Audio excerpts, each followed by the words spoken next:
So sa madaling salita, pwede nilang baguhin yung grounds nila for interim release. Kung mag-iba, pwede pang i-apela. Pero kung gagamitin yung mga grounds na tinanggihan na po ng pre-trial chamber at ng appeals chamber, final na ito. Pero may sinasabi rin po kasi dito na sa ngayon, ang susunod daw pong mangyayari ay i-check kung talagang fit for trial, fit to stand for trial ang dating Pangulong Duterte. Tama po ba ito? Yes, DJ Chacha, ang deadline nga ng report, naalala natin, nag-away-away pa nga tungkol sa sino ba ang experts na titingin. Kasi independent experts dapat ito.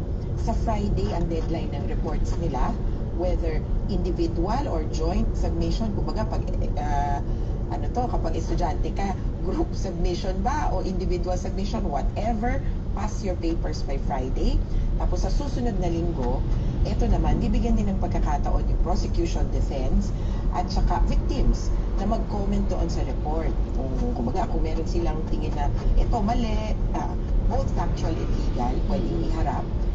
Kaya lang, yung 12, last day of the court. Kaya, kumbaga, maisasubmit yung paper, maisasubmit lahat ng komento, pero yung checking o yung grade, at uli mo, kumbaga yung decision, baka po sa January na. Pero sa in the context of the junking of the interim release request, sa loob po ng ICC detention facility, magpapasko si Duterte habang pinagpapasyahan ito. So ayan, at least malinaw na ngayon kasi we thought na ilalabas na rin agad ngayong December yung desisyon kung fit to stand for trial ang dating Pangulo. Hindi pa pala, abot pa pala ito ng January. So yung sinasabi nyo, o posibleng hindi. Well, posible naman pagka-receive ng papeles ng December 12. Ito lang parang best case scenario. Comments, papasok, kailangan mo kasing pa-commentin yung prosecution, defense, victims. At i-consider yun sa desisyon ng judges. Take note lang na hindi yung experts ang magpapasya kung fit to stand trial siya. Yung judges pa rin. Kumbaga judges pa rin. Kung sa 12, nagbasa ka agad yung judges, tapos sabi, okay na to, fit to stand trial to, or not fit to stand trial, pwedeng yung last day na yon magbaba sila ng desisyon.